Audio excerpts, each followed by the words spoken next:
Hi viewers, welcome to BS talk show. నేను మీ బుర్రా శ్రీనివాస్.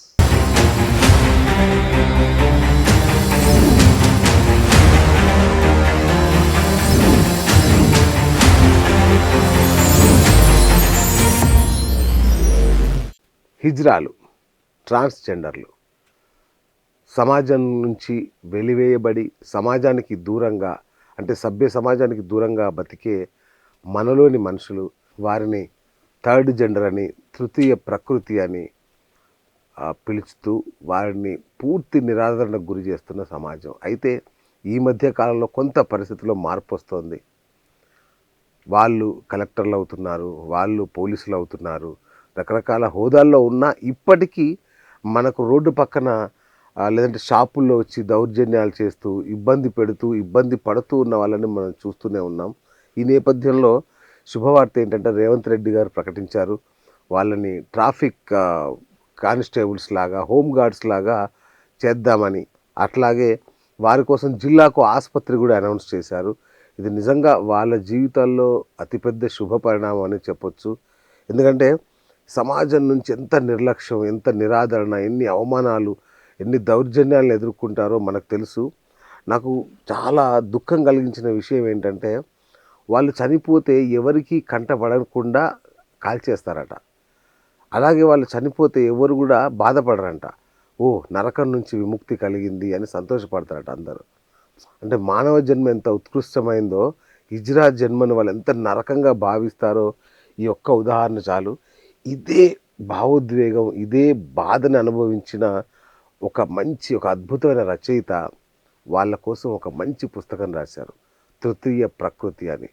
అసలు ఆ టైటిల్ వినగానే నేను ఎంత పులకించిపోయాను అంటే, వాళ్ళని ఎంత గొప్పగా, ఏదో హిజ్రానో ట్రాన్స్జెండర్ అనో పిచ్చిగా పదాలు వాడకుండా వాళ్ళు సమాజంలో ఒక భాగమే అని చెప్పడానికి ఎంత గొప్ప పదప్రయోగం చేశారు. వెంటనే వారిని మా గురుగారు దీని మీద మనం ఇంటర్వ్యూ చేయాలనగానే స్టూడియోకి వచ్చారు. ఆయన ఎవరో కాదు, డాక్టర్ ఎం ప్రభాకర్ గారు. అందరికీ సుపరిచితులు సాహితీ ప్రపంచంలో. ఇప్పటికీ 18 పుస్తకాలు రాసిన కవి, రచయిత, గాయకుడు ఆయన. అట్లాగే ఆంధ్రప్రదేశ్ ప్రభుత్వంలో మంత్రుల దగ్గర, విప్పుల దగ్గర ఓఎస్డీగా అనేక హోదాల్లో పనిచేశారు. ఇప్పుడు సాహితీ క్షేత్రంలో, సాహితీ వ్యవసాయంలో మునిగి తేలుతున్నారు.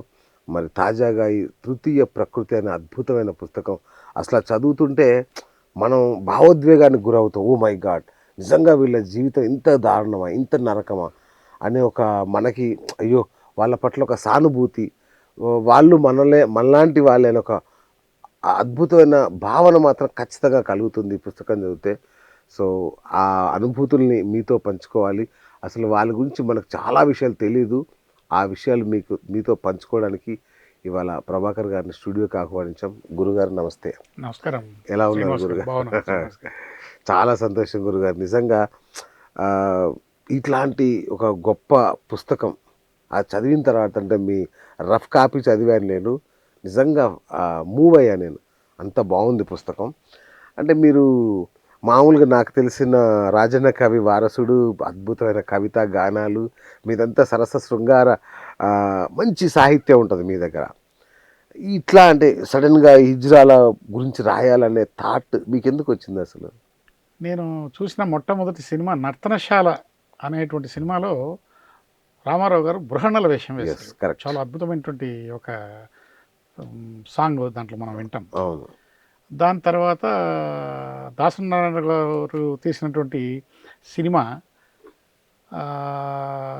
చూడు పిన్నమ్మ పాడు పిల్లోడు అనేటువంటి ఒక పాట ఉంది. అవును. ఆ సినిమా కూడా దాని సినిమా పేరు ఏదో ఉంది, నాకు గుర్తులేదు. అయితే ఈ రెండింటిని చూసిన తర్వాత నాకు కొంచెం విచిత్రంగా అనిపించింది. వాళ్ళ యొక్క వేషధారణ, వాళ్ళ క్రాస్ డ్రెస్ వేసుకోవడం, వాళ్ళ నడకలో ఒక తేడా కనిపించడం, ఇవన్నీ కూడా చిన్నతనంలో నాకు అర్థమైంది. అంతే కదా. అవును. అయితే కొంత వయసు వచ్చిన తర్వాత మెల్లిమెల్లిగా వాళ్ళు ఏంటి, వాళ్ళ ప్రకృతి ఏంటి, ఎందుకు ఈ విధంగా జరుగుతోంది, ఒక స్త్రీ ఒక పురుషుడు మనకు తెలుసు, వీళ్ళు స్త్రీగాను పురుషుడుగాను వ్యవహరిస్తున్నారే ఏంటి అనేటువంటి దాని మీద కొంత రీసెర్చ్ చేయడం మొదలుపెట్టాను. ఓకే. తర్వాత కొన్ని సంఘటనలు బాధ కలిగజేసాయి. వాళ్ళను అసహించుకోవడము, లేకపోతే వాళ్ళను దౌర్జన్యంగా నెట్టివేయడాలు అవును. ఇలాంటివి. అంటే వాళ్ళ వైపు నుంచి కూడా కొన్ని కొన్ని తప్పులు ఉన్నాయి ఉన్నాయి కాదంలో. ఉన్నాయి అవును. సో ఇలాంటి సందర్భంలో ఎందుకు వీళ్ళు మనుషులుగా గుర్తింపబడడం లేదు, గౌరవింపబడడం లేదు, అసలుకి ఏంటి వీళ్ళ చరిత్ర ఏంటి అనేటువంటి ఓకే. దాని మీద కొంచెం దీర్ఘంగానే కొంచెం లోతుగానే నేను వ్యవహారం ఓకే. చేసి చాలా రాయడం సంవత్సరాల జరిగింది. నుంచి నడుస్తుంది అయితే నడుస్తూ ఇది. ఉంది. ఓ అయితే ఏంటంటే దురదృష్టవశాత్తు మనకు తమిళంలో, ఇతర భాషల్లో, హిందీలో, ఉర్దూలో ఉన్నన్ని సాహిత్యం వీళ్ళ పట్ల, ఎవరు ఈ ట్రాన్స్జెండర్ల పట్ల, హిజ్రాల పట్ల మనకు తెలుగులో సాహిత్యంలో వాళ్ళ గురించినటువంటి సమాచారం చాలా తక్కువగా ఉంది. ఓకే. ఓకే. దానివల్ల అపోహలు కూడా ఎక్కువైనాయి. ఓకే. సరే కరెక్ట్. వీళ్ళ గురించినటువంటి ఒక మంచి పుస్తకం రాయాలి, ఓకే. ప్రపంచానికి వీళ్ళు ఒకే కోణంలో మాత్రమే కనిపిస్తున్నారు, వీళ్ళల్లో అనేకమైనటువంటి షేడ్స్ ఉన్నాయి, ఓకే. వీళ్ళు చాలా ఉన్నతమైనటువంటి స్థాయిలో ఉన్నతమైనటువంటి పదవులు అనుభవిస్తూ సమాజానికి ఎంతో సేవ చేస్తూ ఫౌండేషన్స్ నెలకొల్పి హిజ్రా సంస్థను, వాళ్ళ యొక్క వ్యవస్థను ఉన్నతమైన స్థానానికి తీసుకోవాలని ఎంతో ప్రయత్నాలు చేసుకుంటున్నారు, వీళ్ళ గురించి రాయాలి అనేటువంటి గొప్ప ఉద్దేశంతోనే రాశాను. ఓకే. ఓకే. సమాజంలో వాళ్ళ పట్ల ఒక మంచి దృక్పథం ఏర్పడాలి, ఓకే. వివక్షకు గురవుతున్నారు. Right right. ఆ పుస్తకం పేరేంటి, అది పెట్టడం వెనుక నేపథ్యం ఏంటి? ఇప్పుడు వరకు ట్రాన్స్జెండర్ అనో, హిజ్రా అనో ఏదో పేర్లతో అవును. సినిమాలు చాలా వచ్చినాయి. అవును. నేనైతే ఒక గౌరవప్రదమైనటువంటి పేరు పెట్టాలి, ఇది తృతీయ ప్రకృతి. బా అద్భుతం అసలు. ఇది వాళ్ళ తండ్రి వారికి ఆ వ్యవస్థను, ఆ శరీరాన్ని ఇవ్వాల, వాళ్ళ తల్లి ఇవ్వాల, అనుకోకుండా పుట్టిన తర్వాత శరీరంలో జరిగినటువంటి మార్పులు, ఇది ప్రకృతి సిద్ధంగా వచ్చినటువంటిది కాబట్టి ఓకే. దీన్ని తృతీయ ప్రకృతి అంటేనే బాగుంటుంది అనేటువంటి ఉద్దేశంతో వాళ్ళ హోదాను పెంచడం కోసం వాళ్ళ యొక్క పేరును చేశాను. చాలా ఇది మంచి ప్రయోగం. పాఠకులందరూ గమనించాలా, వాళ్ళను గౌరవించే స్థాయికి మనం ఎదగాలి. ఉమ్. సో దానికోసమే తృతీయ ప్రకృతి అనేటువంటి పేరును పెట్టి ఆ పుస్తకాన్ని కంప్లీట్ చేయడం జరిగింది. వండర్ఫుల్. ఇప్పుడు ఆ పుస్తకం ప్రింటింగ్లో ఉంది, మీరు రఫ్ కాపీ చదివారు. చదివాను. ఓ అసలు అది సరే మామూలుగా దాని గురించి కొంచెం చర్చిద్దాము అంటే Yes, చర్చించడం కూడా మంచిది, ఎందుకంటే 10 మంది ఈ వీడియో చూస్తారు, చూస్తే వాళ్ళకి చాలా విషయాలు తెలుస్తాయి, Exactly. తెలియాలి కూడా అనేటువంటి Exactly. ఉద్దేశంతో చాలా మంచి విషయాలు ఉన్నాయి నేను కూడా దీని మీద వీడియో చేయడానికి చాలా ఆసక్తితో వచ్చాను. థ్యాంక్ యూ అన్నగారు. సో ఈ హిజ్రాలు, సరే మీరు అన్నారు బృహన్నల పాత్ర అని, అంటే వీళ్ళకి చాలా మామూలుగా అంటే అది పుస్తకాలు అది వేరు, కానీ చారిత్రకంగా పౌరాణికంగా కూడా వీళ్ళ చారిత్రక ఆధారాలు ఏమన్నాయా వీళ్ళ గురించి? ఉన్నాయి. ఉమ్. ఎంతో అద్భుతమైనటువంటి సాహిత్యంలో వీళ్ళ చర్చ ఉందిరా అంటే ఓకే. నేను 2-3 చిన్న చిన్న ఉదాహరణలు చెప్తాను. ప్లీజ్. రామాయణంలో రాముడు అడవులకు వెళ్ళేటప్పుడు ఆయనతో పాటు మొత్తం అయోధ్య అంతా కదిలి వచ్చింది. అవును. సరయూ నది ఒడ్డున మీరంతా ఇక్కడ విశ్రమించండి, పొద్దుపోయింది, ఉదయాన్నే మీరు మళ్ళీ తిరిగి వెనక్కి వెళ్ళిపోండి, స్త్రీలు, పురుషులు, పిల్లలు అందరూ వెళ్ళిపోండి అని చెప్పాడు. ఈయన కూడా వెళ్ళిపోయాడు. 14 సంవత్సరాల అరణ్యవాసం పూర్తి చేసుకొని వచ్చిన రాముడికి, సీతకు, లక్ష్మణుడికి అక్కడ కొంతమంది కనబడ్డారు. అరే ఏంటి, నేను అందరినీ పొమ్మన్నాను కదా, మీరు ఇంకా ఎందుకున్నారు ఇక్కడ అని. అయ్యా మీరు పురుషులను, స్త్రీలను, పిల్లలను పొమ్మన్నారు, స్త్రీలు, పురుషులు కానీ మాలాంటి వ్యక్తులను మాత్రం మీరు పొమ్మని చెప్పి ఆదేశాలు జారీ చేయలేదు, కాబట్టి మేము మీకోసం ఇక్కడే ఉన్నాము అన్నారు. Oh my God. ఆయన ఆశ్చర్యపోయి వాళ్ళ భక్తికి, వాళ్ళ యొక్క కమిట్మెంట్కు ఆయన ఆశ్చర్యపోయి వాళ్ళని ఆశీర్వదిస్తూ,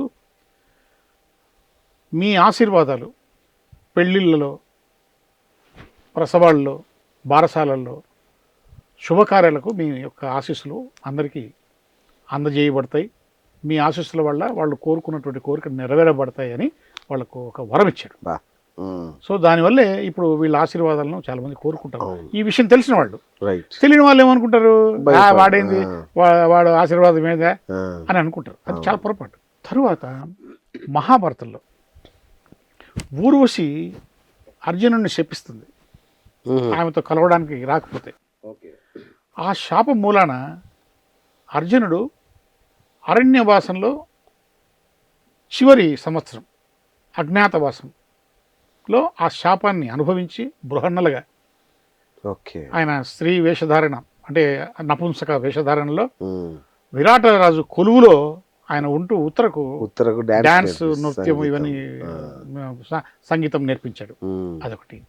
మరొకటి మహాభారతంలోనే జరిగినటువంటి చిన్న సంఘటన, ద్రుపదుడికి అంబ అనేటువంటి స్త్రీ ప్రతిజ్ఞ చేసి భీష్ముడి మీద ఆయనకు కుమారుడిగా జన్మిస్తుంది. ఓ మధ్యలో కుమార్తెగా మారుతుంది. ఆమె శిఖండి అవుతుంది. సో ఈ అచ్చా. శిఖండి వల్ల భీష్ముడు ఆయుధాలను విసర్జిస్తాడు. ఇదొకటి.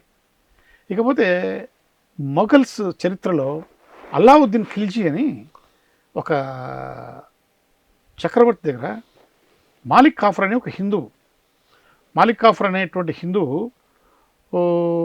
బానిసగా అమ్మబడి అల్లావుద్దీన్ ఖిల్జీ చే కొనబడి మతం మార్పించబడి అంగం తొలగించబడి ఆయనతో ఈయన స్వలింగ సంపర్కం చేస్తూ ఉండేవాడు. ఈ మాలిక్ కాఫర్ అంటే అల్లావుద్దీన్ ఖిల్జీకి అంత ఇష్టం. ఓకే. చివరికి ఏ స్థాయికి పోయిందంటే వీళ్ళ మధ్యలో బంధం మాలిక్ కాఫర్ను సర్వసైన్యాధ్యక్షుడిగా చేశాడు. మాలిక్ కాఫర్ కూడా మొత్తం భారతదేశంలో ఉన్నటువంటి రాజులందరినీ జయించి ఢిల్లీ సుల్తానేట్కు అనేకమైనటువంటి ధనాగారాలను, వజ్రాలను, వైఢూర్యాలను, విజయాలను సంపాదించి పెట్టాడు. ఇలాంటి నేపథ్యం. అలాగే తమిళం భాషలో ఉన్నటువంటి శిలప్పధికారం, మణిమేఖల లాంటి వీటిల్లో, అలాగే మన తెలుగులో స్కంద పురాణంలో ఈ నపుంసకుల గురించి, ఈ యొక్క థర్డ్ జనరల్ గురించి అనేకమైనటువంటి విస్తృతమైనటువంటి చర్చలు ఉన్నాయి. ఓకే. ఈ విషయాలు ఈ మామూలుగా సభ్య సమాజానికి తెలియదు. కాబట్టి వాళ్ళ నేపథ్యం కూడా తెలియదు. ఇది జరుగుతున్నటువంటి సమస్య. కాబట్టి ఇవన్నీ తెలియజేయడం కోసమే పుస్తకాన్ని నేను రచించడం జరిగింది. అట్లాగే ప్రాచీన సాహిత్యంలో మరి వీళ్ళ ప్రస్తావన ఉందా? ఉంది. అదే ఇప్పుడు దాకా చెప్పింది మీకు. Right right. ఇది శిలపాధికారం కానీ, మణిమేఖలై కానీ, స్కంద పురాణం కానీ, వేదాల్లో కానీ వీళ్ళ యొక్క చర్చ ఉంది.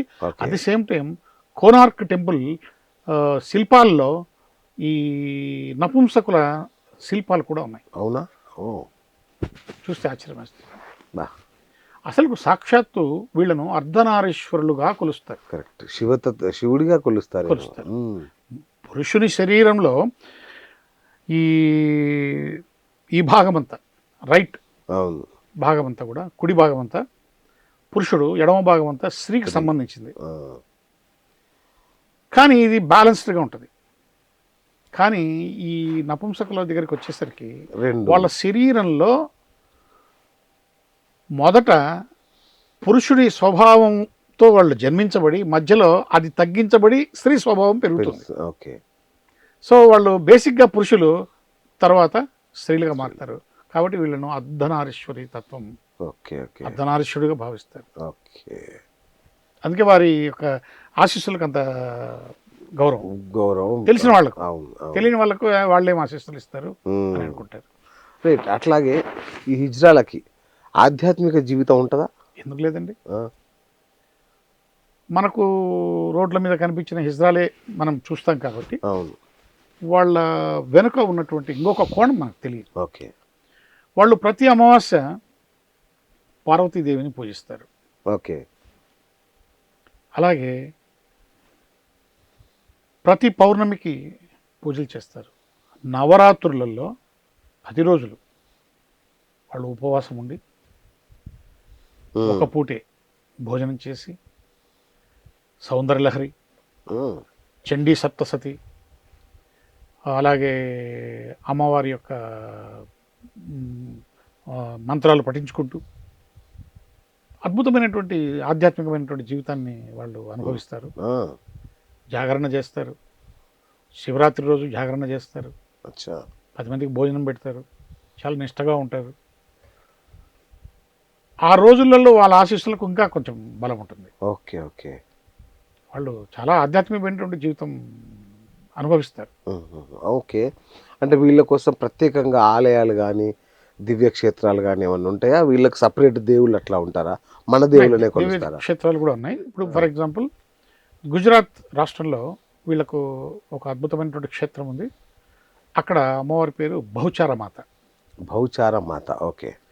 సో అక్కడ హిజ్రాలంతా వెళ్ళి ఆ దేవాలయాన్ని నిత్యం పూజలు చేయడము, అక్కడ పూజారులు కూడా అర్ధనారీశ్వరులే, ఇదే నపుంసకులే, వాళ్ళే చేస్తారు. పొద్దున్న లేస్తే సాయంత్రం దాకా ఆ యొక్క పూజా కార్యక్రమాల్లో వాళ్ళు పాల్గొంటూ ఉంటారు. కొంతమంది యాత్రలకు పోతారు. అలాగే ముర్గిమాత అని చెప్పేసి ఒక అమ్మవారు ఉంది, ఆమెను కొలుస్తారు, ఆమెను పూజిస్తారు. చాలా నిష్టగా కొలుస్తారు, ఉమ్. యాత్రలు చేస్తారు. ఇకపోతే మనకు తమిళనాడులో కూవగం, విల్లుపురం జిల్లాలో కూవగం అని ఒక గ్రామం, చిన్న గ్రామం కూవగం. కూవగం. ఆ, అందులో ఆ యొక్క గ్రామంలో ప్రతి సంవత్సరము 18 రోజులు ఒక అద్భుతమైనటువంటి ఉత్సవం జరుగుతుంది. ఎవరికి? ఈ యొక్క ట్రాన్స్జెండర్స్ ఓకే. ప్రపంచవ్యాప్తంగా వస్తారు. ఆ, వాలంటీర్స్, ఉమ్, వీళ్లకు డార్మెటరీస్ పెడతారు, వీళ్ళకు భోజన వసతి, కమామిషి, ఇదంతా జరుగుతుంది. ఇక్కడ ఏంటంటే మహాభారతంలో యుద్ధం గెలవాలి, ఎవరు గెలుస్తారంటే ఒక మహాయోధుడిని ఫలానా రోజు బలి ఇస్తే బలి ఇచ్చినటువంటి సైన్యం గెలుస్తుంది యుద్ధంలో. ఆ, ఎలాంటి యోధుడు? మామూలు యోధుడు కాదు, అద్భుతమైనటువంటి యోధుడు. ఓకే. అద్భుతమైనటువంటి యోధుడు అంటే అర్జునుడు. అర్జునుడిని బలి ఇవ్వడం కుదరదు. కాబట్టి అర్జునుడికి మరో స్త్రీకి పుట్టినటువంటి ఇరావంతుడు ఓ, అనేటువంటి వ్యక్తి, ఇతను మహాయోధుడు. ఉమ్, అవునా? ఇతని మనకు ఈ శరీరం పైభాగంలో ఉన్నటువంటి వెంట్రుకలు ఇట్లా కిందికి ఉంటాయి, ఆయనకి ఇట్లా నిక్కబడుచుకొని ఉంటాయి. ఉమ్, ఈయనను వెళ్ళి అడుగుతాడు కృష్ణుడు, ఆయన నిన్ను ఇట్లా మేము బలి ఇవ్వాలనుకుంటున్నాం, పాండవ విజయం కోసము సహకరిస్తావని. నేను సహకరిస్తాను, కానీ నేను ఇంకా జీవితం ఏమీ చూడలేదు, చనిపోయే ముందు నా కోరిక నేను వివాహం చేసుకోవాలి. మరొక కోరిక, 18 రోజుల యుద్ధాన్ని నేను చనిపోయినా నా యొక్క తల చూడాలి అచ్చా, ఓకే అని అతను ఒక కండిషన్ పెట్టాడు. ఆ, కండిషన్ పెడితే చాలామందిని అడుగుతారు, అమ్మ అతను రేపు చచ్చిపోతాడు, ఈరోజు ఏమైనా వివాహం చేసుకుంటారండి. రేపు చచ్చిపోయేవాడిని వివాహం ఎవరు చేసుకుంటారు? అస్సలు చేసుకోరు. అస్సలు. అప్పుడు కృష్ణుడు మోహిని అవతారం ఎత్తి ఆ, అతన్ని వివాహం చేసుకొని ఓకే. తరువాత బలిస్తాడు. బలి ఇచ్చి ఆయన యొక్క శిరస్సును ఒక యూపస్తంభానికి పెట్టి యుద్ధం మధ్యభాగంలో పెడతారు. ఆ యుద్ధాన్నంతా 18 రోజులు ఆయన చూస్తాడు. ఆయనే ఆ కూవగంలో దేవుడు. ఓ, సో ఈ ట్రాన్స్జెండర్లందరూ ఆ 18 రోజుల కార్యక్రమంలో ఒక్కొక్క రోజు ఒక్కొక్క తంతు జరుగుతుంది. ఓకే. పొద్దున్న నుంచి కార్యక్రమాలు జరుగుతూ ఉంటాయి. చివరి ముందు రోజు ఈ ట్రాన్స్జెండర్లందరూ వీరావంతుడిని వివాహం చేసుకుంటారు. ఓ, ఓకే. అంటే వీరావంతుడిని వివాహం చేసుకుంటాడంటే ఏంటంటే అక్కడ పూజారి వీళ్ళ మెళ్ళలో తాళి కడతాడు. ఓకే. అందరూ వివాహవంతులు అవుతారు ఆ రోజు. ఆ రోజు వాళ్ళంతా హాయిగా సంతోషంగా, కొత్తగా వివాహం అయింది కాబట్టి. నెక్స్ట్ డే వీరావంతుడు చనిపోతాడు కదా ఈ మహాభారతంలో. సో ఆ విధంగా మళ్ళీ వీళ్ళంతా మళ్ళీ గుడికి పోతారు.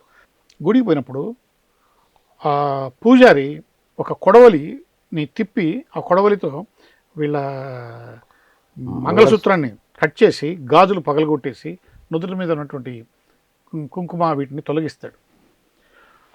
అట్లా వందలాది వేలాది మందికి తాళ్ళు తెగుతాయి. ఓ అని విలపిస్తారు అందరూ ఒకరినొకరిని పట్టుకొని. మహాఘోరమైనటువంటి దుఃఖం ఆ రోజు అక్కడంతా తాండవిస్తుంది.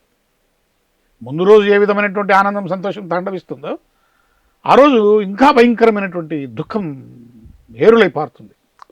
ఒకరినొకరు పట్టుకొని గట్టిగా ఏడ్చుకుంటారు. దాని తర్వాత నెక్స్ట్ డే మార్నింగ్ వీళ్ళు మామూలుగా చీరలు గీరలు ఇవన్నీ కట్టేసుకొని బొట్టు గిట్టు పెట్టేసుకుంటారు. ఆ రోజు నుంచి వాళ్ళు దీర్ఘ సుమంగళులు, నిత్య సుమంగళులు. వాళ్ళు చనిపోయినా కూడా వాళ్ళకు వైధవ్యం రాదు. సో ఇక ప్రతి ట్రాన్స్జెండర్ ఆ ఊరికి వెళ్ళాల్సిందే. వెళ్తారు అంటే అది తెలిసిన వాళ్ళు. ఇందులో శాస్త్రవేత్తలు, న్యాయవాదులు, న్యాయమూర్తులు, పోలీస్ ఆఫీసర్లు, చదువుకున్న వాళ్ళు, చదువులేని వాళ్ళు, మనకు రోడ్ల మీద కనిపించే వాళ్ళు, వీళ్ళంతా వెళ్తారు. వాళ్ళందరికీ వసతి సౌకర్యాలు. ప్రతిరోజు ఉదయం లేస్తే సాయంత్రం దాకా అనేకమైనటువంటి కార్యక్రమాలు జరుగుతూ ఉంటాయి. చదువుకున్న వాళ్ళు సెమినార్లు నిర్వహిస్తారు. కొన్ని వ్యాధుల గురించి వాళ్లకు అవగాహన కల్పిస్తారు. ఎలాంటి ఆరోగ్యాన్ని మనం ఆరోగ్యంతో ఉండాలనో వాళ్ళకు అవగాహన కల్పిస్తారు.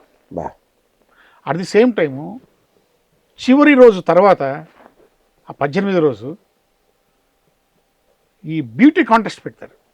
ఓ ట్రాన్స్జెండర్స్లో అందమైనటువంటి వ్యక్తులందరూ దాంట్లో పాల్గొనవచ్చు. దాంట్లో మిస్ కూవగం ఇది విజయం సాధించిన వాళ్ళు రన్నరు విన్నరు ఇట్లా వాళ్లకు బహుమతులు ఇస్తారు. సో ఆ విధమైనటువంటి కార్యక్రమం కూడా జరిగిన తర్వాత 18 రోజులు అందరూ ఒకరికొకరు బాయ్ బాయ్ టాటా చెప్పుకొని వీడ్కోలు చెప్పుకొని పోతారు. మళ్ళీ సంవత్సరం తర్వాత లక్షలాది మంది ఆ ప్రాంతానికి వస్తారు. మన చుట్టూ ఇంత జరుగుతుందా? ఓ మై గాడ్, చాలా అద్భుతం. అది ఒక ప్రపంచం వాళ్ళది. తెలిస్తే ఆశ్చర్యపోతాం, అవును నిజమా అనిపిస్తుంది. శాస్త్రవేత్తలు వస్తారండి, న్యాయమూర్తులు. న్యాయమూర్తి అంటే ఏంటి? న్యాయవాదులు కాదు. న్యాయవాదులు చాలా మంది వస్తారు. న్యాయమూర్తులు కూడా వాళ్ళంతా వాలంటీర్స్గా పనిచేస్తారు. వాలంటీర్స్ వాళ్ళు హిజ్రాలే. ఇంజనీరింగ్ చేసిన వాళ్ళు, ఎంసీఏ చేసిన వాళ్ళు, ఎంబీఏ చేసిన వాళ్ళు, వీళ్ళంతా అక్కడ వాలంటీర్స్గా పనిచేస్తారు. వాళ్ళంతా ఉన్నతమైనటువంటి కుటుంబాలకు వచ్చిన వాళ్ళంతా లక్షల రూపాయలు డొనేషన్లు ఇచ్చి ఇవన్నీ కార్యక్రమాలు నిర్వహిస్తారు. ఉచితంగా ఫుడ్ ఆ 18 రోజులు అంత అద్భుతంగా జరుగుతుంది ఈ కార్యక్రమం. సో వాళ్ళకు అద్భుతమైనటువంటి దివ్యక్షేత్రాలు ఉన్నాయి, వాళ్ళు దేవతలు ఉన్నారు, వాళ్ళు పూజలు పునస్కారాలు, వాళ్ళకి ఆధ్యాత్మిక జీవితం చాలా అద్భుతంగా. ఓకే, హిజ్రా ఘర్ అంటారు కదా, అంటే ఏంటి? హిజ్రా ఘర్ అనేటువంటిది హైదరాబాద్లో ఉంది. ఈ హైదరాబాద్లో మనం మదీనా సెంటర్ ఉంది కదా, ఓల్డ్ సిటీలో. ఆ మదీనా సెంటర్ నుంచి అటు వెళ్తే ఒక చోట ఒక అరుగు మీద కొన్ని భవంతులు కనిపిస్తాయి. ఆ భవంతులను హిజ్రా ఘర్స్ అంటారు. ఇది నిజాం గారు వాళ్లకు ఆ భవంతులు నిర్మించి ఇచ్చారు. అయితే ఆ హిజ్రా ఘర్లను అమ్మడానికి లేదు, కొనడానికి లేదు. హిజ్రాలు మాత్రం వాళ్ళు జీవించినంత కాలం అక్కడ నివసించవచ్చు. అందులో అన్ని సౌకర్యాలు అమర్చి పెట్టారు. అలాంటి ఘర్లు చాలా ఉన్నాయి ఇక్కడ హైదరాబాద్లో. నేను నా పుస్తకంలో రాశాను. ఓకే, డీటెయిల్గా రాశాను. ఓకే.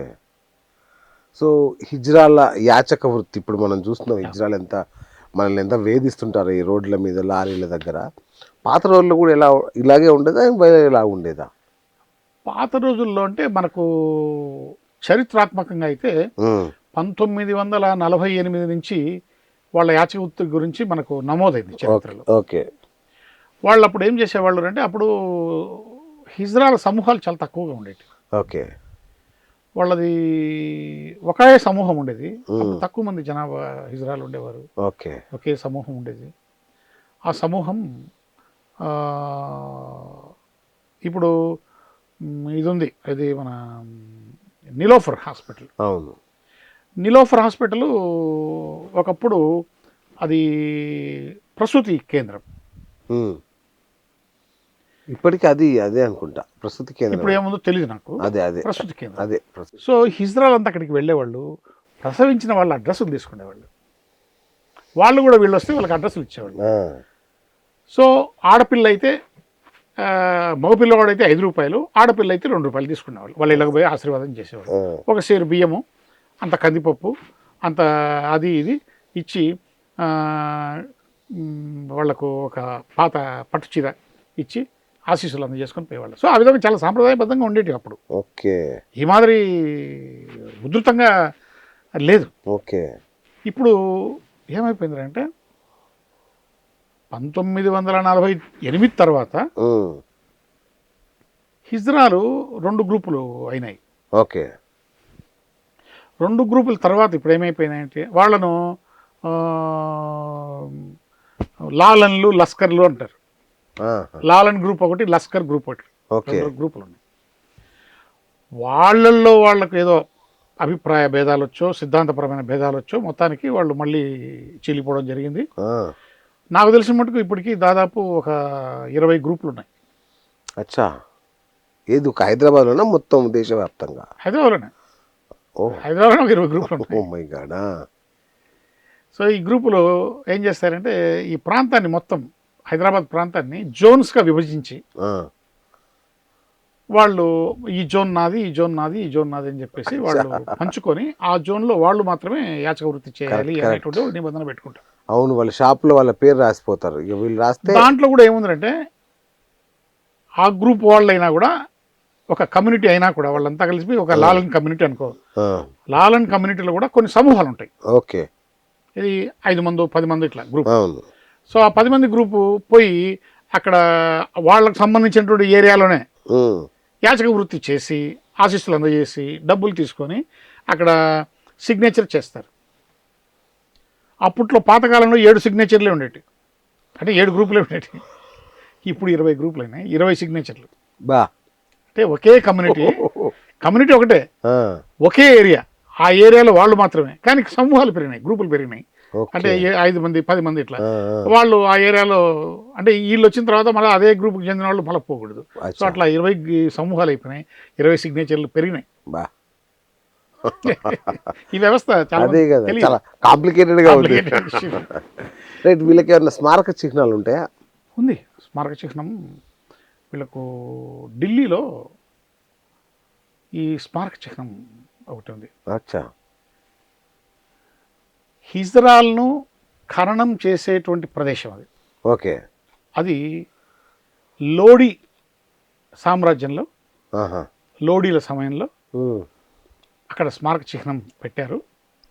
కొన్ని పుణ్యతిథుల్లో, ముఖ్యంగా వాళ్ళకి కావాల్సినటువంటి పుణ్యతిథుల్లో ఈ హిజ్రాలందరూ అక్కడికి వెళ్ళి ఉచిత భోజనం పంపిణీ చేయడం, అక్కడ ప్రార్థనలు చేయడం ఇలాంటివి చేస్తారు. ఓకే. అది కూడా నేను పుస్తకంలో రాశాను, విస్తృతంగా రాశాను, డీటెయిల్గా కూడా రాశాను. ఏ వీధిలో ఉంది, ఎక్కడ పోవాలా, ఎలా పోవాలి అనేటువంటి అంశం కూడా రాసిపెట్టాను. ఓకే. Right sir. అన్నీ అంటే చారిత్రక నేపథ్యం తీసుకుంటే ఎంతోమంది రాజులు వాళ్ళ పరిపాలన చూసాం కదా, వాటిల్లో మొఘల్స్ కాలంలో వీళ్ళ పరిస్థితి చాలా గొప్పగా ఉండేదనే మాట విన్నాను, నిజమేనా? వాస్తవమే. అసలు హిజ్రాలను బాగా పెంచి పోషించి గౌరవించినటువంటి సామ్రాజ్యం ఏదైనా ఉందంటే అది మొఘల్. అయితే వాళ్లకు ఇక్కడ పని వాళ్ళు దొరికేవాళ్ళు కాదు, ఎక్కడెక్కడి నుంచో బానిసలను కొనుక్కొని వచ్చేవాళ్ళు. ఓకే. వాళ్ళంతా నపుంసకులే, వీళ్ళు కొంచెం శృంగార ప్రియులు మొఘల్స్. ఓకే. కాబట్టి వీళ్ళు వాళ్ళను ఆకర్షించేవాళ్ళు. బాగున్న అందంగా ఉన్నటువంటి హిజ్రాలను, ఇప్పటికంటే కూడా అప్పుడు ఇంకా చాలా అందంగా ఉండేటువంటి హిజ్రాలు ఉండేవాడు. ఎక్కడెక్కడి నుంచి వచ్చి రకరకాల దేశాల నుంచి వచ్చేవాళ్ళు. సో వాళ్ళను వీళ్ళు వేలంపాట్లో కొనుక్కునేవారు. కొనుక్కొని వాళ్ళ యొక్క అంతఃపురాల్లో, వాళ్ళ స్త్రీలు ఉన్నటువంటి అంతఃపురాలలో వాళ్లకు రక్షణగా పెట్టేవాళ్ళు. ఎందుకంటే ఇతను నపుంసకుడు కాబట్టి స్త్రీలకు రక్షణగా ఉంటుంది. ఇంకోటి ఏంటంటే వీడిలో పురుషతత్వం కూడా ఉంటుంది కాబట్టి, నమ్మదగినవాడు కాబట్టి, విశ్వసించదగిన వాడు కాబట్టి వీడిని అంతఃపురంలో పెట్టుకొని కాపలాగా వ్యవహారం చేసేవాళ్ళు. అలాగే కొంతమందికి గవర్నర్ పదవులు ఇచ్చారు, కొంతమంది ధైర్యవంతులకు సైన్యాధ్యక్ష పదవులు ఇచ్చారు. ఒక విషయం చెప్తే ఆశ్చర్యపోతారు. ఔరంగజేబు అనేటువంటి ఒక గొప్ప, తెలుసు మనకు ఔరంగజేబు, మతంలో పోయినటువంటి వ్యక్తి, మతపరంగా గొప్ప వ్యక్తి అనుకో. అలాంటి వ్యక్తి కూడా ఒక హిజ్రాను మోహించి అతన్ని వివాహం చేసుకొని వాళ్ళ నాయన షాజహాన్ను పెట్టినటువంటి జైలుకు ఇతన్ని కాపలాగా పెట్టాడు. విశ్వసనీయుడు కాబట్టి పంపకుండా, బయటికి పంపకుండా. ఓకే. చరిత్రలో ఇలాంటి దాఖలాలు చాలా ఉన్నాయి. ఓకే. వీళ్ళకు అద్భుతమైనటువంటి జీతాలు ఉండేటివి, సౌకర్యాలు ఉండేటివి, చాలా గౌరవం ఉండేది. అప్పట్లో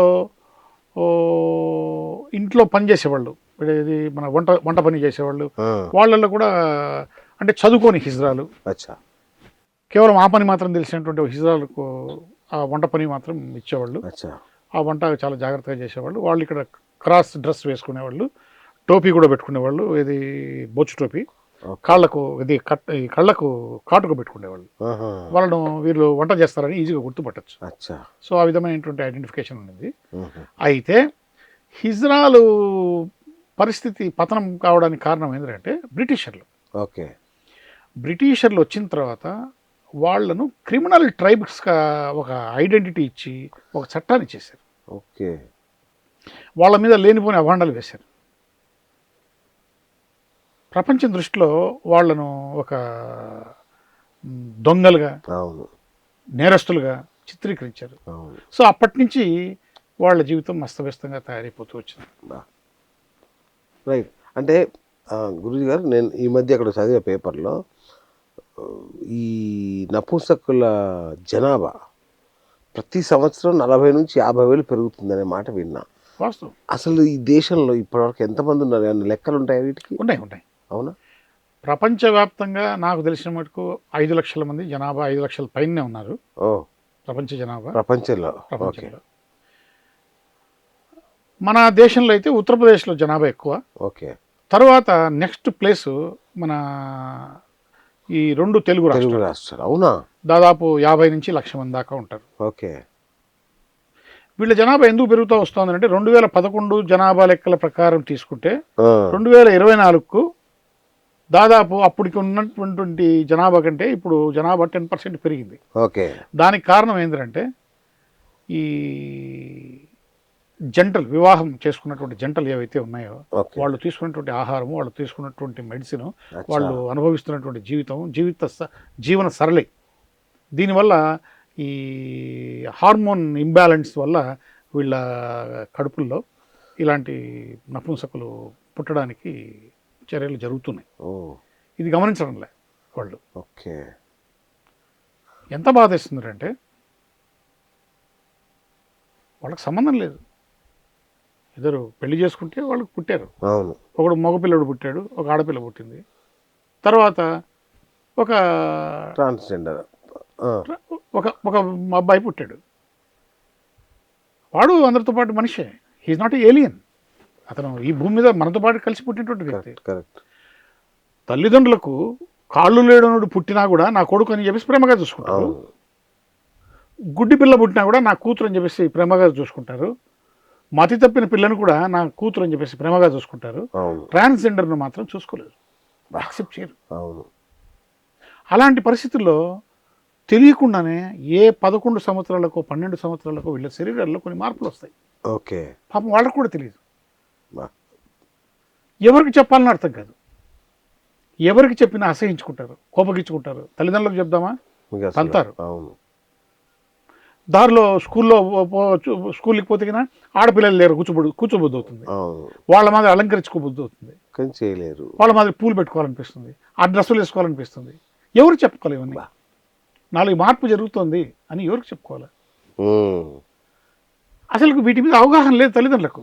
మరే నాకు ఒక కొడుకు పుట్టాడు, మధ్యలో అనుకోకుండా స్త్రీగా మారుతున్నాడు, మార్పులు వస్తున్నాయి, దీన్ని మనం గుర్తించాలా, ఏదైనా థెరపీ చేయిద్దాం, డాక్టర్ని కన్సల్ట్ చేద్దాం, ఆ, ఇతనికి రక్షణగా మనం ఉందాం. లేకపోతే సమాజంలో చాలా అవమానాలు ఎదుర్కోవాల్సి వస్తుంది. నడకలో మార్పు వస్తుంది, గొంతులో మార్పు వస్తుంది, కంటి చూపులో మార్పు వస్తుంది. వీడిని చూసి గేలి చేస్తారు, అవమానిస్తారు, వీడు బయటికి పోబుద్ది కాదు, ఆ భయపడతాడు. అవును. నిజంగా ఎంత బాధాకరం అంటే ట్రాన్స్జెండర్ ఇక ఆ రోజు నుంచి చచ్చిపోయేంత వరకు నరకమే అనుభవిస్తాడు. చాలా బాధాకరం. మగోడుగా పుడతాడు, ఉద్యోగం సంపాదించుకుంటాడు, పెళ్లి చేసుకుంటాడు, సినిమాలు శిఖాలు తిరుగుతాడు. ఆడపిల్లగా పుడుతుంది, ఆడపిల్ల కూడా అందంగా అలంకరించుకుంటుంది, మంచి భర్తను తీసుకుంటుంది, కుటుంబాన్ని పోషించుకుంటుంది, హ్యాపీగా ఉంటుంది. వాళ్ళ తప్పు లేకపోయినా పాపం శిక్ష అనుభవిస్తారు. అవును. అక్కడ మనకు బాధేస్తుంది. బా. వాళ్ళు చేసిన కర్మ, వాళ్ళు చేసిన పాపం ఏంటి? మీ భావోద్వేగం ఏదైతే ఉందో ప్రతి పేజీలో కనిపిస్తుంది మీరు రాసిన పుస్తకంలో. అది ముఖ్యంగా ఈ బాధను తల్లిదండ్రులు తెలుసుకోవాలి. కరెక్ట్. వీళ్ళు ఏం చేస్తారు, ఎంత ఇన్హ్యూమన్గా బిహేవ్ చేస్తారంటే తల్లిదండ్రులు. అవునవును. వీడిని కొట్టేది, స్కూల్కి పోమనేది, స్కూల్లో వీడిని వాళ్ళు ఎగతాళి చేస్తే వీడు స్కూల్కి పోకుండా ఆపేది, వీడు చదువుకోవడం ఇష్టం లేదు అని మళ్ళీ తల్లిదండ్రులు తన్నేది. ఈ విధంగా జరుగుతూ జరుగుతూ జరుగుతూ ఒకరోజు వీడిని తన్నేసి ఇంట్లో నుంచి తరిమేస్తారు. రోడ్ల మీద పడుకుంటారు, బస్టాండ్లో పడుకుంటారు, రకరకాల మనుషులు వస్తారు, అవును. వీళ్ళని వేధిస్తారు.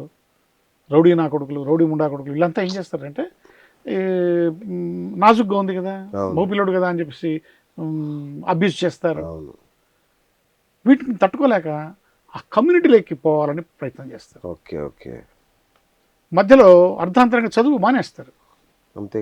ఆ కమ్యూనిటీలో పడిన తర్వాత వాళ్ళకు రక్షణ వస్తుంది, వాళ్ళకి ఇష్టం వచ్చినట్లుగా బ్రతకడానికి ఒక అవకాశం వస్తుంది. అప్పటి వరకు అసలు వాళ్ళకు చాలా నరకంగా జీవితం ఉంటుంది, నరకప్రాయంగా ఉంటుంది. సార్, వీళ్ళ కోసం స్పెషల్ ఎడ్యుకేషనల్ ఇన్స్టిట్యూషన్స్ ఉంటాయా వీళ్ళ కోసం? ఉన్నాయి. అవునా? ఉన్నాయి, ఎక్కడెక్కడో ఉన్నాయి కానీ పూర్తిగా తెలియదు. నాకు తెలిసిన మటుకు కలకత్తా కాదు, కేరళ రాష్ట్రంలో కొచ్చిన్లో ఒక స్కూలు కాలేజీ ఈ ట్రాన్స్జెండర్స్ కోసం ఒకటి నెలకొల్పారు. దాని పేరు సహాయ ఇంటర్నేషనల్ స్కూల్ ఏదో ఉంది. Okay, very good. రాశాను పుస్తకాలు కూడా. అచ్చా, ఓకే ఓకే. హిజ్రాల వ్యవస్థ నిర్మాణం ఎలా ఉంటుంది గురుగారు? వీళ్ళ నిర్మాణం ఏంటంటే గురువు చేల కుటుంబ వ్యవస్థ ఇది. గురువు అండర్లో ఉంటారు చేలాలంతా. అచ్చా, చేలాలంటే ఎవరు? శిష్యుడు. ఓకే. గురువును ఆదరిస్తారు, గురువు చెప్పినట్లుగా వీళ్ళు నడుచుకుంటారు, గురువుకు సేవలు చేస్తారు, గురువు కష్టకాలంలో వీళ్ళు తోడు ఉంటారు. ఆ గురువు వీళ్ళకు కూడా రక్షణగా నిలుస్తాడు. సమాజంలో పెళ్లి చేసుకుంటారంట కదా, నిజమేనా? లేదు లేదు లేదు, చేసుకోరు. ఓకే, అవన్నీ ఉత్తమాటలు, అపోహలు, అవన్నీ ఏమి ఉండవు. ఈ చేలాలు వాళ్ళ రక్షణలో బ్రతుకుతారు. వీళ్ళకు కొన్ని సమస్యలు వస్తూ ఉంటాయి, పోలీసుల నుంచి, రౌడీల నుంచి. ఆ సమస్యలను ఈ గురువులు తీరుస్తారు. అట్ ది సేమ్ టైము ఈ వ్యవస్థలో ఒక తమాషా అయిన ఒక ప్రక్రియ ఉంది, చాలా ఆశ్చర్యం ఇస్తుంది. కొత్తగా హిజ్రా ఈ కమ్యూనిటీలకు పోయినప్పుడు ఆ హిజ్రాను కమ్యూనిటీలో చేర్చుకొని ఆదరించి గౌరవించి ఆ హిజ్రాకు జల్సా అని ఒక కార్యక్రమాన్ని నిర్వహిస్తారు. జల్సా. ఓకే. ఆ కొత్తగా చేరిన హిజ్రా కోసం 7 ఇళ్ల నుంచి కొబ్బరి నూనె తెస్తారు, తలంటుతారు, అభ్యంగ స్నానం చేయిస్తారు, పసుపు రాస్తారు, పట్టుచీర కడతారు, పూలు పెడతారు, కాటుక పెడతారు, పౌడర్ వేస్తారు, లిప్టిక్ రాస్తారు. అట్ ది సేమ్ టైం తాంబూలంలో పావలా బిళ్ళలు పెడతారు. ఓకే. ఇవన్నీ సమర్పిస్తారు. సమర్పించి నిత్య సుమంగలిగా ఆమెను తయారు చేస్తారు. సో ఆ రోజు నుంచి ఆ ట్రాన్స్ ఎవరైతే జెండర్ ఉన్నాడో ఆ జెండరు ఆ కమ్యూనిటీలో ఒక సభ్యుడు, నిత్య సుమంగలిగా బ్రతకడం జరుగుతుంది. వాళ్ళంతా ఒక కుటుంబ సభ్యులుగా బ్రతుకుతారు చనిపోయే వరకు. ఓకే. ఇప్పుడు మీరు రాసినట్టుగా వీళ్ళ గురించి అసలు పుస్తకాలను ఏమన్నా నిర్దిష్టంగా, అంటే వీళ్ళ గురించి తెలుసుకోవాలంటే? ఉన్నాయి, వేరే వేరే భాషల్లో ఉన్నాయి, తెలుగులో చాలా తక్కువ. ఓకే. తెలుగులో ఎందుకో వీళ్ళ పట్ల కొంత అవగాహన లేకనో, లేకపోతే వీళ్ళని ఉద్ధరించడం మనకెందుకులే, మన బాధ్యత ఎందులే అనుకున్నారేమో తెలియదు. కానీ తెలుగులో ఈ ట్రాన్స్జెండర్ల గురించి సాహిత్యం చాలా తక్కువ ఉంది, చాలా తక్కువ. అవును. ఇప్పుడు రేవతి అని ఒక ఆవిడ, అంటే ట్రాన్స్ ఉమెన్, ఓకే, తమిళనాడులో, ఆమె ఒక హిజ్రా ఆత్మకథ అని రాసింది. ఓకే. అలాగే కేరళలో ఒక trans woman Vidya, my name is Vidya అని చెప్పేసి, అంటే వాళ్ళ ఐడెంటిటీని చెప్పారు వాళ్ళు. గ్రేట్. దాచుకోలే, చెప్తూ రాశారు. అలాగే నాన్ శరవన్ అల్లా అని చెప్పేసి ఒక పుస్తకం కూడా వచ్చింది. నాన్ శరవన్ అల్లా. ఓకే. సో ఇలాంటి పుస్తకాలు వచ్చాయి. తెలుగులో సినిమాలు వచ్చాయి, కానీ సినిమాల్లో వచ్చినాయి. సినిమాల్లో కూడా ట్రాన్స్జెండర్ల పాత్రలకు న్యాయం చేయలే, అబ్యూజింగ్గా చూపించారు. రైట్. ఒక్క సినిమాలో మాత్రం బాగుంటుందండి, ఏది? శరత్ కుమార్ చేశాడు చక్కగా, వాళ్ళ పట్ల కొంత, అది తమిళనాడు బేస్డ్ మూవీ కాబట్టి వాళ్ళు ఇప్పుడు ట్రాన్స్జెండర్ల గురించి భారతదేశంలో ఎక్కువ చొరవ చూపించి వాళ్ళ సంక్షేమం కోసం పాటుపడినటువంటి 2 రాష్ట్రాలు. ఒకటి తమిళనాడు, 2 కేరళ, దాని తర్వాత వెస్ట్ బెంగాల్, దాని తర్వాతనే ఉత్తరప్రదేశ్. తెలుగు రాష్ట్రాలు వచ్చిన తర్వాత చంద్రబాబు నాయుడు గారు వాళ్ళకి ఏదో పెన్షన్ ఒకటి పెట్టారు. అయితే వీళ్ళు దాదాపు 75 సంవత్సరాల నుంచి అనేకమైనటువంటి పోరాటాలు చేశారు. ఓకే. ఆ పోరాటాల ఫలితంగా వాళ్ళు అద్భుతంగా పోరాటాలను విజయం సాధించి ఆధార్ కార్డును సంపాదించుకున్నారు, ఓటు హక్కు సంపాదించుకున్నారు, పాన్ కార్డు సంపాదించుకున్నారు. వాళ్ళ కోసం జాతీయ ట్రాన్స్జెండర్ కమిషన్ ఒకటి వచ్చింది, వెల్ఫేర్ బోర్డులు వచ్చాయి. సో ఈ విధంగా వాళ్ళకు కొన్ని హక్కులు అయితే దక్కాయి. ఓకే. ఈవెన్ ఆధార్ కార్డులో గతంలో ఉన్న పేరు తొలగించి ఇప్పుడున్నటువంటి పేరు, అంటే గతంలో భరత్ అని ఉంటాడు, ఇతను మార్పులు వచ్చేసి భారతిగా మారేటది, కాబట్టి ఇప్పుడు భారతి అవుతుంది. ఆ పేర్లు కూడా మార్చుకోవడానికి చట్టాలు వెసులుబాటు వచ్చేసాయి. Very good. కాబట్టి వాళ్ళు కొంచెం వాళ్ళ ఉద్యమాలన్నీ చాలా అద్భుతంగా సక్సెస్ అయినాయి. ఇంకా ఇంకా కలగాలి, వాళ్ళకు రావాల్సినటువంటి భాగం ఉంది. అవును, సమాజంలో వాళ్ళకు జరగాల్సిన న్యాయాలు చాలా ఉన్నాయి. ఓకే. కానీ గురుగారు, నేను విన్నాను వాళ్ళ అంత్యక్రియలు చాలా రహస్యంగా ఎవరికి కనబడకుండా అర్ధరాత్రి చేస్తారంట. అవును, అది వాస్తవం. మామూలు వ్యక్తులు ఎవరు అంత్యక్రియలు చూడకూడదంట. ఏంటి అదేంటంటే వాళ్ళు ఇప్పుడు మామూలుగా ఏంటంటే హిందూ మతం ప్రకారము పెళ్లి కాని వ్యక్తికి ఒంటి పేడని కడతారు. ఓకే. అంటే ఒకే స్తంభానికి వేలాడ తీసుకొని ఇద్దరు మోసుకొని తీసుకెళ్ళిపోతారు. ఓ, కన్య అయితే పెళ్ళైన వాళ్లకు స్త్రీకి కానీ పురుషుడికి కానీ నలుగురు మోస్తారు. అచ్చా. వీరు పెళ్లి కాల, పెళ్ళి అయినట్లు కాదు, పురుషుడు కాదు, స్త్రీ కాదు, పురుషుడి నుంచి స్త్రీగా మార్పు చెందినటువంటి వ్యక్తి కాబట్టి నలుగురు మోసేది లేదు, ఇద్దరు మోసేది లేదు. చనిపోతూనే ఈ వీళ్ళకు ఇంకొక ఒక అద్భుతమైనటువంటి విషయం, వీళ్ళకు చనిపోతామని ముందుగానే తెలుస్తుంది. చనిపోతామనే ముందుగానే తెలిసినప్పటి నుంచి వీళ్ళు బయటికి రారు ఇంకా ఇంట్లో నుంచి. ఓకే. ఏమీ ఆహారం తీసుకోరు, ఓన్లీ నీళ్లు తప్ప. వీళ్ళు చనిపోతారు, రావడం లేదు బయటకు అనేటువంటి విషయం హిజ్రాల సమూహాల్లో మాత్రమే తిరుగుతుంది. ఓకే. వాళ్లకు మాత్రమే సమాచారం పోతుంది, వాళ్ళు మాత్రమే వచ్చి చూసి ఆశీస్సులు తీసుకొని ప్రార్థనలు చేసి వెళ్ళిపోతూ ఉంటారు. వన్ ఫైన్ డే ఆ హిజ్రా మరణం చెందుతుంది. చెందినప్పుడు ఈ విషయాన్ని ఆ ప్రాంతంలో ఉన్నటువంటి అధికారంలో ఉన్నటువంటి ఇద్దరు రెస్పాన్సిబుల్ ఆఫీసర్లు మాత్రం తెలియజేస్తారు. ఓకే. లేకపోతే వీళ్ళు ఏమైనా హత్య చేసి తీసుకుపోతామని అనుకుంటారు కదా. ఇప్పుడు ఫర్ ఎగ్జాంపుల్ మున్సిపాలిటీ ఉంటుంది కదా, మున్సిపాలిటీలో ఉన్నటువంటి జననమన లెక్కలు తీసుకునే వాడికి కమిషనర్కు తెలియజేస్తారు, ఈ విధంగా చనిపోవడం జరిగింది, మీకు ముందుగానే ఇన్ఫార్మ్ చేస్తున్నామని. వాడు చూసుకొని పోతాడు.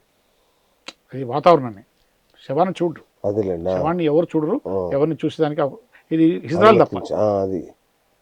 సో ఆ విధంగా ఆ శవాన్ని గుడ్డలో చుట్టి వీళ్ళంతా ఆడిపోయిన వాళ్ళంతా కూడా చెప్పులతో బుట్లతో శవాన్ని కొడతారు. ఎందుకంటే ఈ జన్మలో మనకు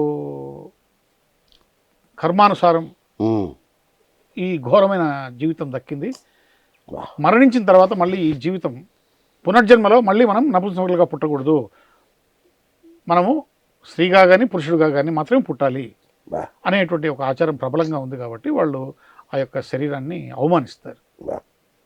అవమానించి నడిపించుకొని తీసుకొని పోతారు, ఇట్లా నిలబెట్టుకొని.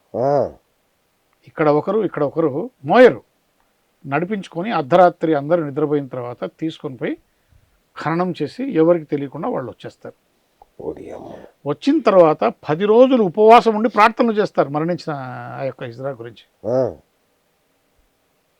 10 రోజులు ఉపవాసం ఉండి ఒక గ్రూప్ వస్తుంది, ఆ గ్రూప్ 10 రోజులు ఒక గ్రూప్ ఒక్కొక్క రోజు వచ్చి ఉపవాసాలు ఉండి ప్రార్థనలు చేసిపోతూ ఉంటారు. సో ఈ విధమైనటువంటి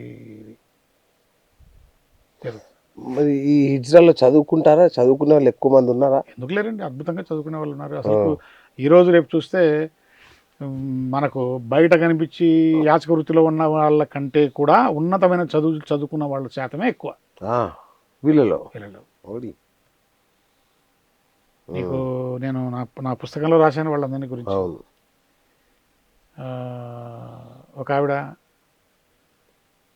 బందోపాధ్యాయ అని చెప్పేసి ట్రాన్స్ ఉమెన్, మీరు ముఖ చిత్రం మీద వేసిన తర్వాత ఆమె పిహెచ్డి చేసి కృష్ణవేణి ఉమెన్స్ కాలేజ్, డిగ్రీ కాలేజ్కి ప్రిన్సిపల్గా మారింది, ఎక్కడ వెస్ట్ బెంగాల్లో.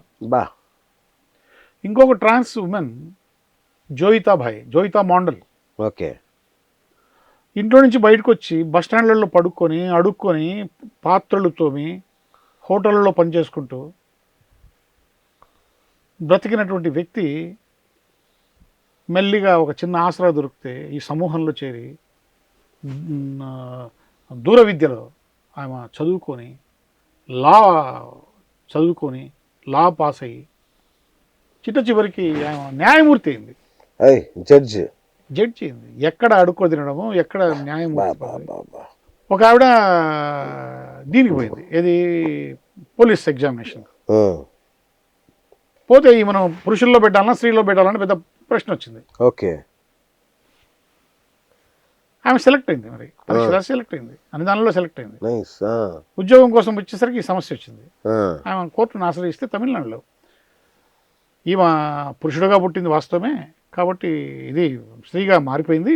ఇప్పుడు కొత్తగా ట్రాన్స్జెండర్ ఉమెన్గా వాళ్ళకు ఇంత పర్సంటేజ్ని పెట్టేసి మాకు ఉద్యోగం ఏమని చెప్పేసి పోలీస్ బోర్డుకు సిఫారసు చేశారు. సిఫారసు చేస్తే ఆమెకు సబ్ ఇన్స్పెక్టర్ పోస్ట్ వచ్చింది. ఫర్ యువర్ ఐస్ ఓన్లీ అని చెప్పేసి మీరు జేమ్స్ బాండ్ సినిమా చూసింటారు,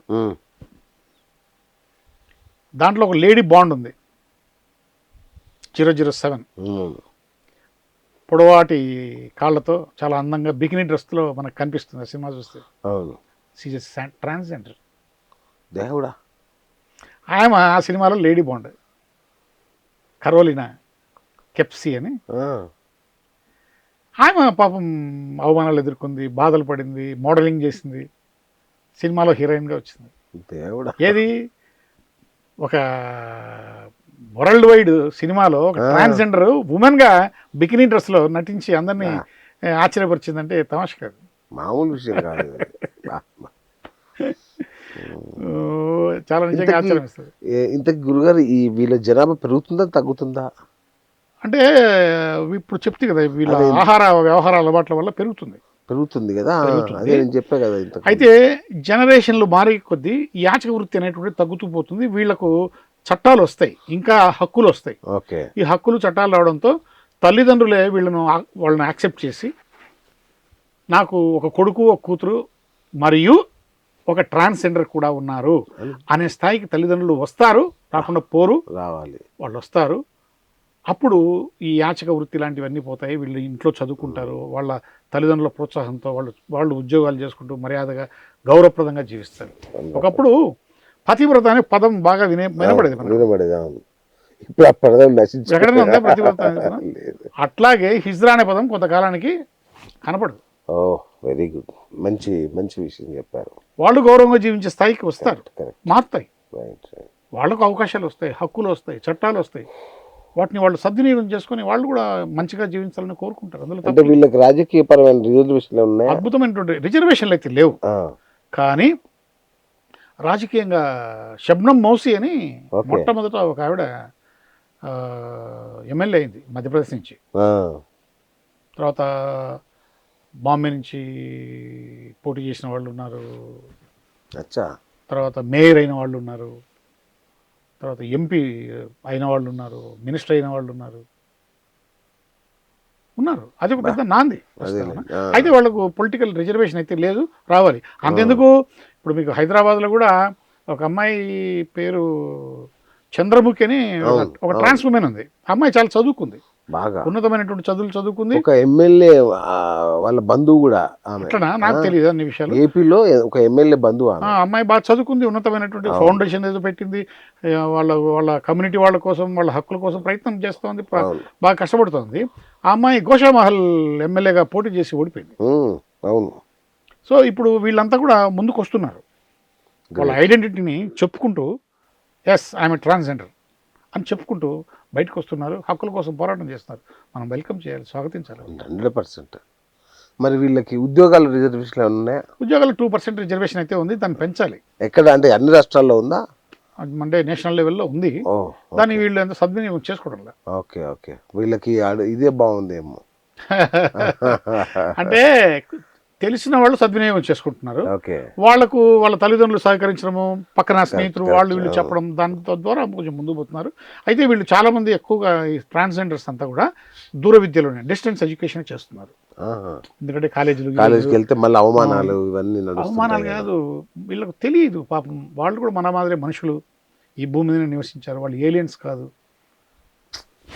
మన మన చెల్లెలు ఎట్లో, మన అన్న ఎట్లో, మన తమ్ముడు ఎట్లో, వాళ్ళు కూడా అంతే అనేటువంటి ఆ భావం భావన ఇంకా ఇంకా వాళ్ళలో నాటుకోవడం లేదు. అది బాధాకరం. అవును. వీళ్ళకి ఏమన్నా వాళ్ళు ప్రత్యేక చేయని తప్పుకు శిక్ష అనుభవిస్తారు. కరెక్ట్ కరెక్ట్ కరెక్ట్ వీళ్ళకి ఏమన్నా ప్రత్యేక చట్టాలు ఉంటాయా? ఉన్నాయి. 2019లో వాళ్ళ చట్టం వచ్చింది కదా, ట్రాన్స్జెండర్ ప్రొటెక్షన్ యాక్ట్ అని ఒకటి వచ్చింది. ఓకే. దాని ద్వారా వాళ్ళకు అన్ని రకాల సదుపాయాలు ఏర్పాటు చేసింది. వాళ్ళు అవన్నీ తెలిసిన వాళ్ళు, చదువుకున్న వాళ్ళకు తెలుసు, అవన్నీ చదువుకోలేని వాళ్ళకు తెలియదు. ఓకే. వీళ్ళకి న్యాయపరమైన కోరికలు ఏంటి, అసలు ఏమన్నా ఉన్నాయా తీరాల్సినవి? ఉన్నాయండి, చాలా ఉన్నాయి. వాళ్ళకు నెరవేర్చాల్సినటువంటి కోరికలు ఏంటంటే, ఫర్ ఎగ్జాంపుల్ బస్సుల్లో ట్రాన్స్జెండర్ పోయి కూర్చుంటే అవతలోడు అసహించుకుంటాడు. అవును, చిచి పో పో పో అంటాడు. అవును. లేడీస్ దగ్గర కూర్చుంటే వాళ్ళు అసహించుకుంటారు. అవును. నేను అందుకనే ఇప్పుడు మీరు వికలాంగులకు 2 సీట్లు పెట్టారు. అవును. ఇజ్రాయల్కు 2 పెడితే, ఇజ్రాయల్కు 2 పెట్టండి, నష్టమే ఉంది. మంచి ఒకటి పెట్టండి. తర్వాత ఇప్పుడు మనము ఎన్నికల బూతులకు పోతాం. ఒకవేళ ఈ ఎలక్షన్ ఆఫీసర్కి తెలుస్తుంది ఇక్కడ ట్రాన్స్జెండర్లు ఎంతమంది ఉన్నారు ఉంటే గిన, అవసరం ఉంటే గిన, జనాభా ఉంటే, ట్రాన్స్జెండర్ జనాభా ఉండి అవసరం ఉంటే అక్కడ వాళ్ళకి సపరేట్ క్యూ లైన్ ఏర్పాటు చేయండి. మంచిదేగా, తప్పే ఉంది. వాళ్ళకు స్కిల్ డెవలప్మెంట్ ఒక సంస్థని నిర్మాణం చేసి అర్హత కలిగినటువంటి వ్యక్తులందరి దగ్గర నుంచి మీరు అప్లికేషన్లు తీసుకొని వాళ్ళకు ఏ పని ఇష్టమో ఆ పనిలో వాళ్ళకు నైపుణ్యాన్ని శిక్షణ ఇచ్చి కొంత అంత తక్కువ ధన సహాయం చేస్తే వాళ్ళకు ఉపాధి దొరుకుతుంది. వాళ్ళు గౌరవంగా బతుకుతారు, యాచవృత్తి మానిపోతారు. వాళ్ళు చాలామంది, నేను విన్న మాట ఏంటంటే, అయా ఈ మున్సిపల్ కార్పొరేషన్లో, మున్సిపాలిటీల్లో ఈ ఇది ఉంది కదా స్వీపర్ ఉద్యోగాలు, అవి ఇచ్చినా మేము చేసుకుంటాం గౌరవంగా. కరెక్టే కదండి, అది నిజంగా మంచి ఆలోచన. అది చాలా బాధకరం. అవును. ఎందుకు వాళ్ళ కోసం సపరేట్గా అవన్నీ అలాంటి ఉద్యోగాలు వాళ్ళకి అర్హతను బట్టి కల్పించకూడదు? గొప్ప ఆలోచన. అలాగే ఇప్పుడు శాసన మండలిలో, ప్రతి రాష్ట్రంలోని శాసన మండలిలో ఇది ఉంది, ఏది ఎమ్మెల్సీ రిజర్వేషన్. ఎవరికి? ఆంగ్లో ఇండియన్స్కు. అవును. ఇంకే ఆంగ్లో ఇండియన్స్ ఉన్నారా? ఎక్కడున్నారండి అసలు? తీసి పడేయండి, ట్రాన్స్జెండర్కి పెట్టండి. Super super. ట్రాన్స్జెండర్కి పెట్టండి. కరెక్ట్. ఎప్పుడో బ్రిటిష్ ప్రభుత్వంలో వాళ్ళకు ప్రాతినిధ్యం కల్పించినటువంటి ఒక దీన్ని పట్టుకొని కంటిన్యూ చేస్తాం, తీసేయండి, వీళ్ళకి పెట్టండి. వాళ్ళకు ప్రాతినిధ్యం కల్పిస్తుంది. వాళ్ళకి ఏం కావాలో వాళ్ళకి తెలుస్తుంది, చట్టసభల్లో మాట్లాడతారు, వాళ్ళ జీవితాలు మెరుగుపరచండి. బ్రహ్మాండం. అప్పుడు వీళ్ళు ఎందుకు అడుక్కుంటారు? అది ఇప్పుడు 2019లో ఈ అలహాబాదులో జరిగినటువంటి కుంభమేళలో జరిగినటువంటి ఊరేగింపులో ఈ నాగా సాధువులు, దిగంబర సాధువులు, రకరకాల ఒక 13 అఖాడాలు, అంటే మఠాలు, వాళ్ళ మనుషులంతా ఊరేగింపులుగా వచ్చేటప్పుడు సడన్గా ఈ ట్రాన్స్జెండర్ గ్రూపు కూడా వచ్చింది. దానిలో జాయిన్ అయిందా? వచ్చింది. వాళ్ళు కూడా ఒక అఖాడాగా వచ్చారు. సడన్గా అందరూ షాక్ అయిపోయారు. ట్రాన్స్జెండర్స్ ఒక ఆధ్యాత్మికంగా జీవితంలో వాళ్ళు వస్తున్నారే అని చెప్పి వాళ్ళకి ఏమంటారంటే, మమ్మల్ని కూడా ఒక ప్రత్యేకమైనటువంటి అఖాడాగా గుర్తించండి. ఓకే. 13 అఖాడాలు ఉన్నాయి. 13 అఖాడాల్లో ఏదో ఒక అఖాడాలో మమ్మల్ని తీసుకోండి, లేదా మాకు సపరేట్గా అఖాడా చేయండి. ఎందుకంటే మతపరంగా మేము చాలా నష్టపోయాం కాబట్టి మతపరంగానే మేము సంస్కరించబడాలి. కరెక్ట్. మాకు ఒక చారిత్రక పౌరాణిక నేపథ్యం ఉంది, మమ్మల్ని గుర్తించండి, మమ్మల్ని అఖాడాలో ఒక భాగస్వాములు చేయండి అని చెప్పేసి వాళ్ళు దానికి వాళ్ళ నీలకంఠన్, తర్వాత మహామండలేశ్వర్, వీళ్ళంతా కూడా దానికోసం పోరాటం జరుగుతుంది. వాళ్ళకు దక్కాల పోరాటం ఇంకా జరుగుతుంది. అంటే వాళ్ళని చేర్చుకోవడానికి కొన్ని అఖాడాలు తిరస్కరిస్తున్నాయి, ఒప్పుకోవడం లేదు. అయినా కూడా వాళ్ళ పోరాటం సాగిస్తున్నారు. వాళ్ళు అఖాడాగా ఏర్పడడం జరిగింది, ఇంకా జరగాలి. శాశ్వతంగా వాళ్ళకి ఒక అఖాడా కావాలి. రైట్. వీళ్ళకి ఏమైనా భాష ఉంటుందా గురించి, ప్రత్యేక లిపి కానీ భాష కానీ? వాళ్ళు ఏర్పాటు చేసుకున్నారు. పార్సీ అని, పార్సీ అంటే మతం కాదు, పారసీ మతం వేరు, ఇది పార్సీ. అవునా? ఓన్లీ పార్సీ భాషను వీళ్ళు అభివృద్ధి చేసుకున్నారు. వీళ్ళే చేసుకొని వీళ్ళే మాట్లాడుకుంటారు. వీళ్ళు కలుసుకున్నప్పుడు పార్సీ భాషను వీళ్ళు మాట్లాడుకుంటారు. ఈ భాష మనకు బయట దానికి లిపి ఉంటుందా? ఉండదేమో లిపి, కానీ చాలా భాషలకు లిపి లేదు. కరెక్ట్. సో గురుగారు, నిజంగా అసలు కళ్ళు తెరిపించేలాంటి చాలా విషయాలు చెప్పారు. అంటే ట్రాన్స్జెండర్ని చాలామందిని ఇంటర్వ్యూ చేశాను కానీ ఇంత సమాచారం నాకు బహుశా వాళ్ళకు కూడా తెలియదేమో. ఎంతసేపు అంటే చదువు తక్కువ. ఇప్పుడు వాళ్ళు ఏంటంటే ఇంట్లో నుంచి పారిపోయి వస్తారు, లేకపోతే ఇంట్లో నుంచి బలవంతంగా తోసివేయబడతారు, మిడిల్ డ్రాప్ అయిపోతారు. ఇంకా బయటకు వచ్చి చదువుకునే వాళ్ళు తక్కువ. అలాంటి వ్యక్తులకు మీలాంటి వ్యక్తి, నాలాంటి వ్యక్తి, చెప్పాలి, ఒక మంచి వ్యక్తి ఆసరా చేసి వాళ్ళను చదువుకుంటా ఉంటే, చదివించే వాళ్ళు ఉంటే వాళ్ళకి ఈ విషయాలని తెలిసి వాళ్ళు కూడా ఒక ఫౌండేషన్ పెట్టి ఒరే నా కమ్యూనిటీ వాళ్ళను డెవలప్ చేయాలి, వాళ్ళను సంస్కరించబడాలి వాళ్ళంతా కూడా అని ఒక ఆలోచన వస్తుంది. Correct correct correct. లేకపోతే వీళ్ళకు రెండే దారులు, ఒకటి యాచక వృత్తి లేదా సెక్స్ వర్కర్గా. చాలా బాధాకరం. వాళ్ళు చేయని తప్పు శిక్ష అనుభవిస్తున్నారండి. చాలా బాధ నిజంగా. అంటే మనమేమో పౌరాణికంగా చూస్తే వీళ్ళను యక్షులుగా, అవును, గొప్పగా గంధర్వులుగా చూస్తారు వీళ్ళను. ఇక్కడికి వచ్చేసరికి ఇది అంతెందుకు సార్, అర్ధనారీశ్వర తత్వాన్ని మన బోధించింది మనకు ఆధ్యాత్మికత. ఎంతకంటే అయినా కూడా జనం శివుణ్ణి అర్ధనారీశ్వరుగా చూడడానికి ఇష్టపడతారు, వీళ్ళని చూడాలి. అది బాధకరం. అది ఇంకా బాధకరం. మీరు చాలా బాగా చెప్పారు. అర్ధనారీశ్వరి శివుణ్ణి పూజిస్తారేమో కానీ వీళ్ళు వస్తే మాత్రం. కానీ నేను చూశాను, అంటే మీరు చెప్పారు బాంబే లాంటి చోట్ల వీళ్ళతో ఆశీర్వాదం తీసుకోవడం కోసం వీళ్ళు పోయి పిలుస్తారు అమావాస్య రోజుల్లో. వాళ్ళు చేసేటువంటి బిజినెస్ చేసేటువంటి ప్రదేశాలకు రమ్మని చెప్పి, అంటే వాళ్ళు రెగ్యులర్ గా వచ్చే వాళ్ళని పిలుస్తారు. అది వాళ్ళు ఏంటంటే వచ్చి ఆశీర్వాదం ఇచ్చి వాళ్ళు ఇచ్చింది మాత్రం తీసుకుని పోతారు. గలాటలు, గందరగోళాలు, ఇది బలవంతం చేయడాలు ఇవన్నీ ఏముండవు.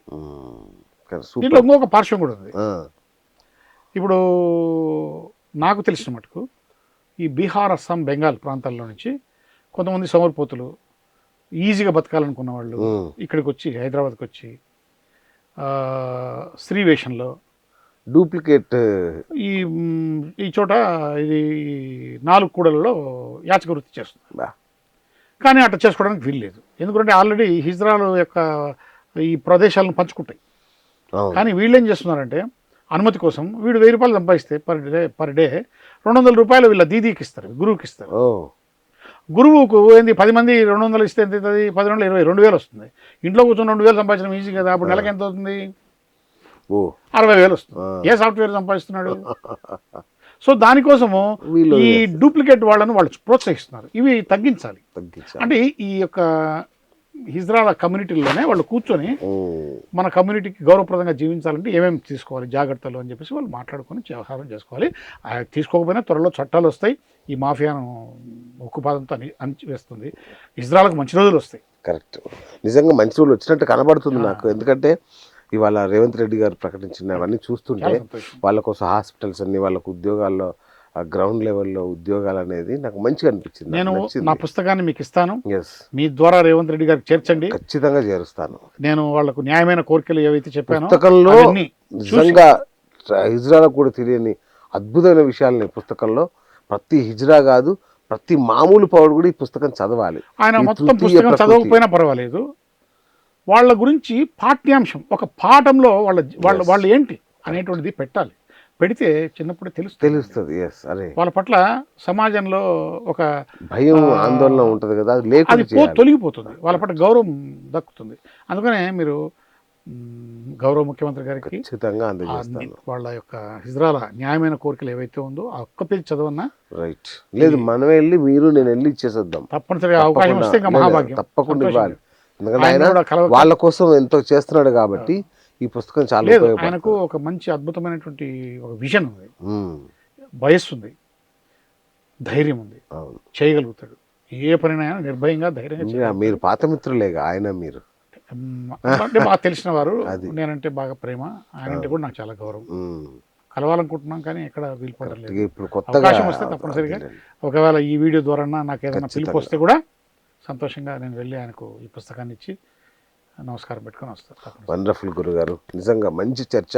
చాలా రోజుల తర్వాత కడుపు అంటే కొంచెం అమ్మయ్య మంచి చర్చ చేసామనే ఫీలింగ్ అయితే కలిగింది నాకు. మంచి చర్చ కంటే కూడా హిజ్రాలకు గౌరవప్రదమైనటువంటి జీవితం దక్కాలి, వాళ్ళు సమాజంలో ఒక ఉన్నతమైనటువంటి స్థానంలో జీవించాలి అనేటువంటి ఉద్దేశంతోనే నేను అనేకమైనటువంటి ఉదాహరణలన్నీ పెట్టి కూడా రాశాను. అవును, ఖచ్చితంగా. ఎప్పుడు రిలీజ్ చేస్తున్నారు ఈ పుస్తకం? Eagerly waiting. ప్రింటింగ్ ఉంది, ఒక 2-3 డేస్లో అయిపోతుంది. మీరు రమ్మన్నారని నేను సో ఈ కార్యక్రమం కూడా నేను ఏదో అదే పనిగా. థ్యాంక్ యూ గురుగారు. దీన్ని కొంచెం విస్తృతంగా చేద్దాం. నిజంగా సమాజంలో వారి పట్ల ఉన్న నిరాదరణ తొలగిపోవాలి, వాళ్ళు మన తోటి మనుషులనే భావన డెవలప్ అవ్వాలి అంటే ఈ పుస్తకం చదవాలి ఖచ్చితంగా. మీకు నేను కొన్ని పుస్తకాలు పంపిస్తాను, తప్పకుండా మీ పంపించండి. పరిధిలో తప్పకుండా వాళ్ళందరికీ, ఇజ్రాయల్ అందరికీ ఇది చేర్చేలా Yes, చూడండి, తప్పకుండా వాళ్ళకి చేస్తాను. అందేలా చేయండి. తప్పకుండా ఉచితంగా మనకేం డబ్బులు ఇవ్వండి. లేదు లేదు, వాళ్ళ ఎందుకంటే బ్రహ్మాండంగా. వాళ్ళకి ఒక జ్ఞానం అవును, correct, కలుగుతుంది. ఎందుకంటే నేను ఇప్పటికి ఒక 10 మంది హిజ్రాల ఇంటర్వ్యూలు చేస్తుంటా అవును, వెరీ గుడ్. కాబట్టి వాళ్ళందరికీ ఈ పుస్తకం చేరుస్తా, వాళ్ళ ద్వారా ఇంకా అందరికీ చేరుస్తా. వీలైతే వాళ్ళతో మీకు ఒక ఇంటరాక్షన్ ప్రోగ్రామ్ కూడా నేను అరేంజ్ చేద్దాం అది. ఎందుకంటే పాపం వాళ్ళు ఉద్ధరించబడాలి, వాళ్ళ జీవితాలు మెరుగుపడాలని కోరుకుంటున్నానండి. థ్యాంక్ యూ గురుగారు, థ్యాంక్ యూ సో మచ్. మంచి నమస్కారం. మంచి ఇంటర్వ్యూ ఇది. సో అందరు తప్పకుండా చూడాల్సిన ఇంటర్వ్యూ ఇది. సో ఇది ఇవాళ మన డాక్టర్ ఎం ప్రభాకర్ గారితో అద్భుతమైన ఇంటర్వ్యూ. నేను మీ బిఎస్ సైనింగ్ ఆఫ్.